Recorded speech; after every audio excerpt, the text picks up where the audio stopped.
Le PETR, pôle d'équilibre territorial et rural, porte ce que l'on appelle le CLS. Le CLS, c'est le contrat local de santé. Alors, ce contrat local de santé travaille dessus à notre PETR Valérie Martin. Valérie Martin, qui est donc la vice-présidente au CLS et qui est la maire de Loris. Et puis de l'autre côté, j'ai Anne-Laure de Metz, qui est la coordinatrice pour ce CLS. Alors ce CLS, il est porté, ou du moins il travaille avec l'ARS et la région pour le financement, et puis il dégage plusieurs axes d'action. Valérie, quels sont ces axes d'action pour ce CLS? Parce que vous nous expliquez qu'il y a des CLS sur des périodes données. Voilà. Alors oui, donc là nous en sommes au 3e contrat local de santé. Il a été renouvelé l'année dernière et donc celui-ci va jusqu'en 2026. On va essayer de le pousser jusqu'en 2027 compte tenu des élections locales. Voilà, donc il porte sur 4 axes principaux, donc la santé mentale, la santé environnementale, la promotion en santé, la promotion et prévention en santé, et le 4e axe, Anne-Laure, le dynamisme de territoire. Voilà, le dynamisme du territoire. Alors Anne-Laure, vous disiez par ailleurs que ce sont des axes qu'on retrouve dans tous les CLS. C'est ça. C'est une, on va dire une commande entre guillemets, en tout cas c'est au niveau territorial des besoins de la population et donc on retrouve majoritairement ces axes sur les CLS. Et Valérie, vous me disiez tout à l'heure que cet axe concernant la santé mentale est vraiment un axe fort, une priorité. Alors oui, ça fait partie des priorités que l'ARS nous a demandé de mettre en place. C'est vrai que consécutivement à la crise Covid, on a quand même remarqué que nos populations avaient des difficultés au niveau social et mental. Donc voilà, on nous demande de mettre en place des actions pour les jeunes, mais pas que, pour tout type de population, en lien avec la santé mentale, compte tenu du fait qu'on est aussi assez excentré des pôles qui puissent nous aider, des professionnels de santé en lien avec la santé mentale. Alors, avant d'illustrer justement ce propos, approfondissez un petit peu, qu'est-ce qu'on a derrière la santé mentale? C'est de la déprime, c'est de la dépression? Ça commence où, les problèmes de santé mentale? Justement, ça commence où? On ne sait pas trop.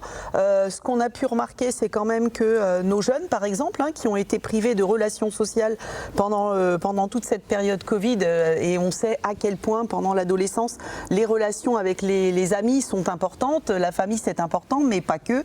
Et donc, ils ont été privés de tout ça pendant cette période-là, et on a remarqué que nos jeunes allaient moins bien, effectivement, plus de déprime, ils se confient assez peu aux adultes, donc on compte aussi sur l'environnement, les copains, quand un jeune, nous notre but c'est aussi quand un jeune a été le réceptacle du mal-être d'un autre, qu'est-ce qu'on fait? À qui on s'adresse? Comment on doit procéder? Est-ce que ça va jusqu'à des idées suicidaires?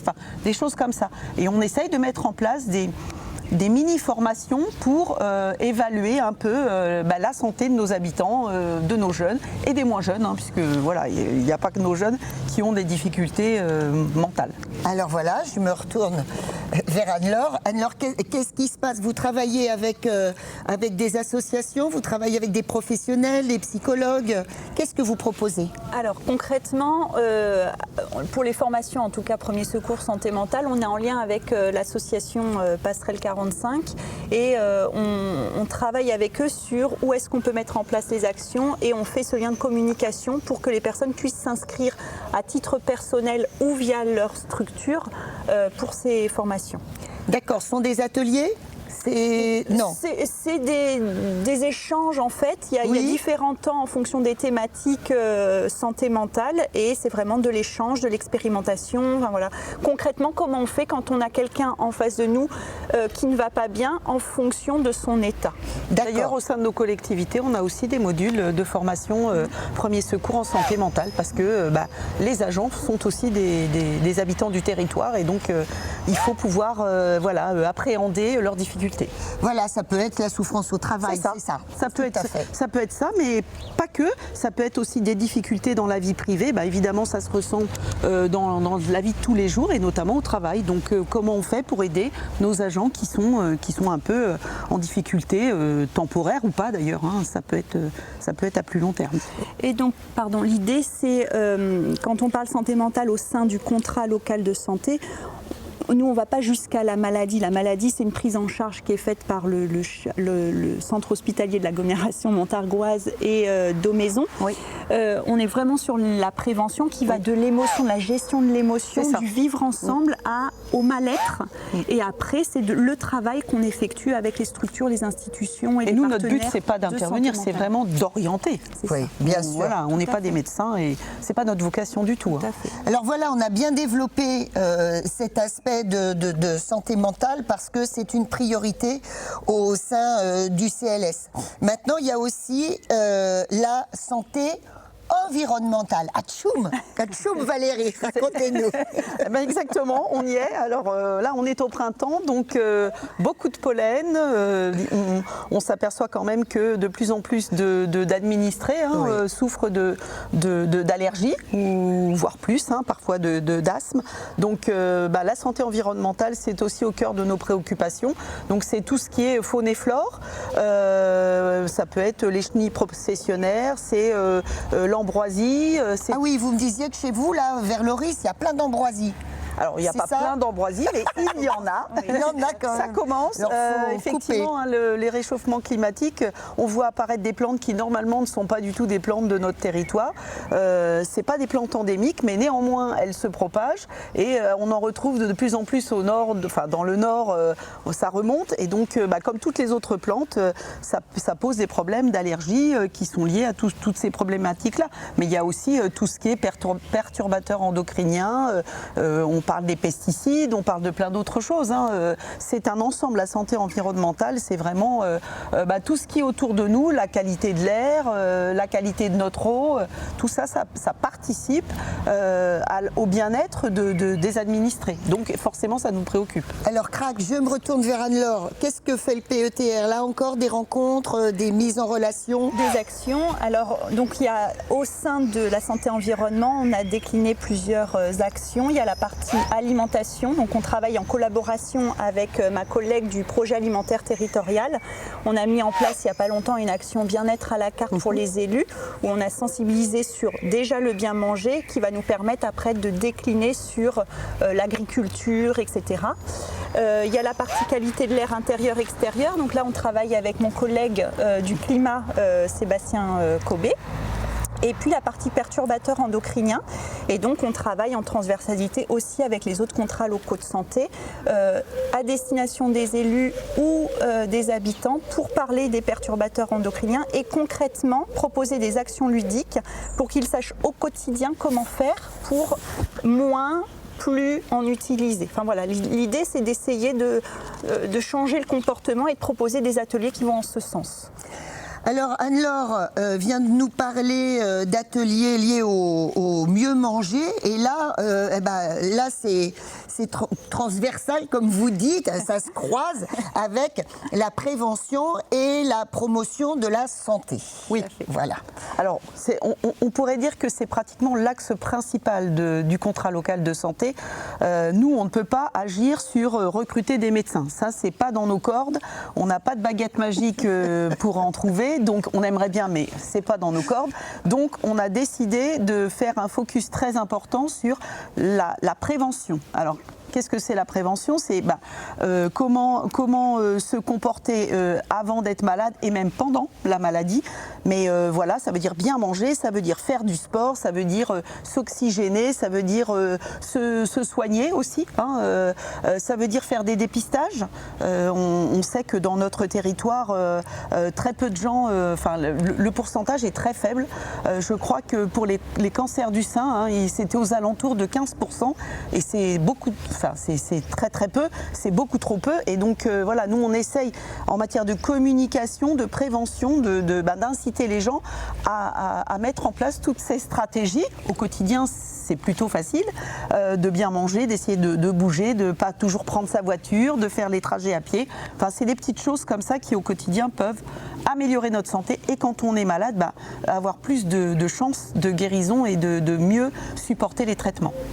Anne-Laure, vous qui maniez les chiffres et qui faites des camemberts, beaucoup de camemberts pour le PETR, est-ce que notre population du Gâtinais-Montargois est en bonne santé ou pas ? Pas forcément. Alors il y a une situation de précarité de la population qui fait que une désertification médicale qui fait que voilà, les personnes ne prennent moins soin d'elles. Donc pas forcément en bonne santé. Donc l'idée c'est vraiment de prévenir pour les informer de concrètement qu'est-ce que ça fait si on ne mange pas bien sur leur santé. Et voilà. Donc là, il y a des ateliers citoyens qui sont mis en place, c'est ça ? Il y a des ateliers citoyens de changement de comportement et il y a eu le forum parentalité sur prévenir les risques domestiques où on a fait venir la maison géante. Donc c'est simulé comme si nous, en tant qu'adultes, on était un enfant de 2 ans et de voir tous les dangers qui peuvent apparaître dans la maison quand on est un petit et de sensibiliser les parents à ça. Et bien comme ça, c'est sûr, parce que si comme ça, il n'y a pas de nion, il n'y a pas de bosse, il n'y a pas de coupure, il n'y a pas de brûlure. On évite. On n'est pas obligé d'aller chez le médecin. Voilà. Ni aux urgences qui sont déjà engorgées. Il y avait également des personnes avec des chiens qui montraient comment on se comportait face à un chien pour éviter les morsures. Il y avait le centre anti-poison d'Angers qui montrait concrètement un flacon avec des bonbons, un flacon avec des médicaments. Et que c'était quand même très semblable et donc il fallait veiller à ne pas mettre à disposition entre guillemets les médicaments auprès des enfants. Enfin voilà, l'idée c'est de faire vraiment du concret et de s'adapter aux besoins de la population. Et Valérie, vous êtes allée à ce forum qui a très très bien marché, me disiez-vous. Il y avait beaucoup de monde, beaucoup de gens avec des enfants, mais pas que, des adultes, et puis on a pu nous-mêmes tester. Alors il y a des choses qui nous paraissent évidentes, comme par exemple les portes du four ou la porte comment on appelle ça, des inserts, mais il y a des choses qui le sont beaucoup moins, comme les shampoings à portée de bouche, et toutes qui ces choses-là. Et qui sentent le fruit, la fraise et tout ça. Et les piles. Les piles que les enfants peuvent ingérer, et ça il y en a dans tout ce qu'on a à la maison, il y a des piles. Donc voilà, il y a des choses qui nous ont marqués. C'est vraiment, en tant qu'adulte, il y a des choses qui, voilà, on y pense en tant que parent, mais il y a des choses qui sont moins évidentes. Et c'est attirer l'attention sur ces petites choses-là. Bon, et puis dernière chose, le dynamisme du territoire. Là, alors là, on était plutôt dans côté centripète, on regardait de l'intérieur ce qui se passe chez nous, et le dynamisme du territoire, c'est plutôt centrifuge, et puis se dire... On va exporter une image du territoire dynamique pour pouvoir faire venir des professionnels de santé ? C'est ça. Alors j'allais dire que... c'est un vœu pieux ? Oui, c'est un peu un vœu pieux, mais le dynamisme du territoire, il est aussi lié au dynamisme des élus. Enfin, l'un ne va pas sans l'autre, et aussi de nos agents. Forcément, on travaille, on est dans le même bateau, c'est un travail conjoint, élus, agents, on travaille main dans la main. Avec tous les autres pôles, du coup. Exactement, et le dynamisme du territoire, c'est ça. C'est toutes les choses qu'on veut mettre en place pour que nos populations vivent bien et soient heureuses. Enfin, moi, les gens qui arrivent à Valoris me disent toujours on est bien ici, on est à la campagne, c'est la nature, mais il y a les commerces. C'est ça le dynamisme du territoire, c'est vraiment avancer ensemble pour que chacun d'entre nous puisse être bien au sein de sa commune et au sein du territoire, donc du PETR. Pour le coup, vous avez eu votre initiative au niveau local pour faire venir des médecins. On en parle 2 minutes, Valérie, c'est spécifique. Alors, L'initiative, elle s'est présentée. C'est pas, j'ai pas été chercher des médecins plus âgés que les autres, mais en tout cas, nous sur l'ensemble de la communauté de communes, on a trouvé une solution parmi tant d'autres. Il y en a beaucoup, et je sais que Dieu sait que tous mes collègues essayent de trouver des solutions. Il n'y a pas de solution miracle, mais on a embauché des médecins qui étaient retraités et qui se sont portés volontaires, on va dire ça comme ça. Ils voulaient être salariés, ils ne voulaient plus gérer tout ce qui est administratif, ils ne voulaient plus gérer leurs rendez-vous. Donc voilà, on a choisi cette solution. Ce sont des médecins retraités, de jeunes et moins jeunes retraités, et qui travaillent à temps partiel pour venir en aide aux médecins du territoire qui sont de moins en moins nombreux et dont beaucoup doivent partir à la retraite très prochainement. Et ça, évidemment, c'est inquiétant pour nous tous. Alors, en résumé, mesdames, ce contrat local de santé, il nous dit quoi? Il nous dit il faut qu'on trouve des solutions, des outils pour être en meilleure forme là, en meilleure forme là. Exactement. C'est ça? C'est tout à fait. Ouais. Oui. C'est créer cet dynamisme sur le territoire pour que nous soyons tous ensemble collectivement en meilleure forme et que le territoire n'en pâtisse pas. Parce qu'un territoire où les gens ne sont pas en forme, c'est un territoire qui se meurt. Donc nous, notre dynamisme, il passe par là. Il passe par réveiller les populations et faire en sorte que tout le monde soit en bonne forme. Mesdames, vous donnez envie en tout cas. C'est clair. gentil. Vous êtes des ambassadrices du vivre bien. Ça c'est sûr. Vous C'est rayonnez. gentil. Merci.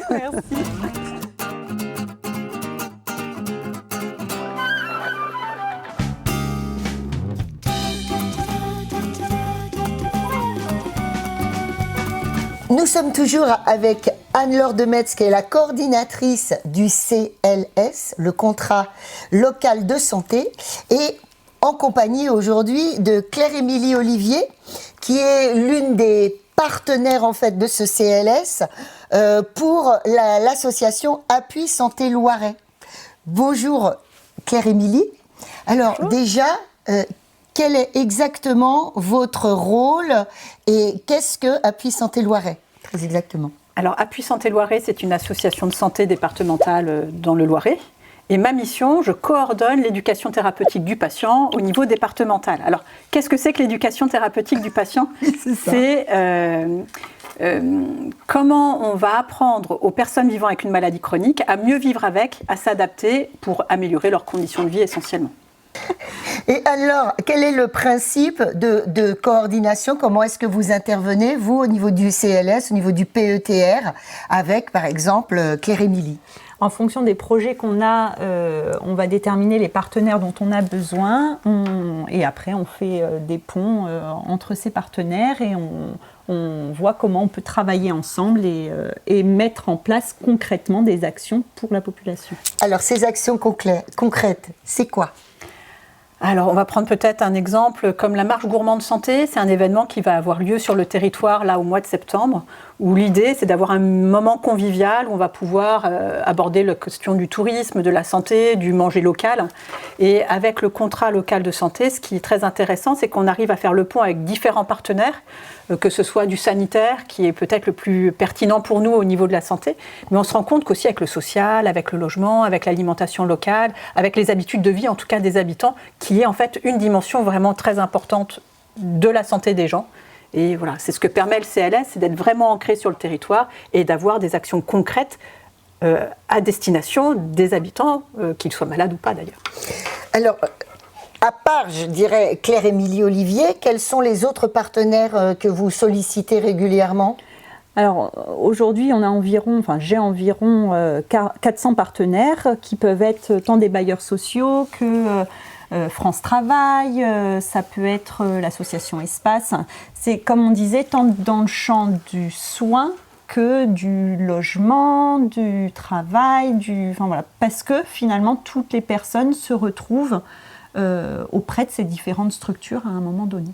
Donc c'est à la fois vous retrouver entre vous professionnels pour créer des événements, pour coordonner, et puis également évidemment à un moment donné être face au public. face aux citoyens. C'est ça. En fait, on a différents temps. On travaille avec un CLS. Soit le CLS vient nous chercher en tant que partenaire, soit nous, on les sollicite aussi quand on a des actions. Donc, c'est vraiment, on va dire, un partenariat fort, une coopération. Donc, on a des temps, effectivement, où on va penser les projets, on va essayer de voir quelles seraient les parties prenantes les plus intéressantes. Mais vraiment, c'est toujours à destination des habitants, du public, qu'ils soient malades chroniques dans le cas de l'ETP, mais je sais qu'ils font aussi plein d'autres choses pour la population. Avant d'être malade. Au niveau de la prévention. Parce que le CLS, ça permet d'avoir une sorte de cartographie, une sorte de carte d'identité de la population du territoire, c'est ça? Savoir comment elle est composée?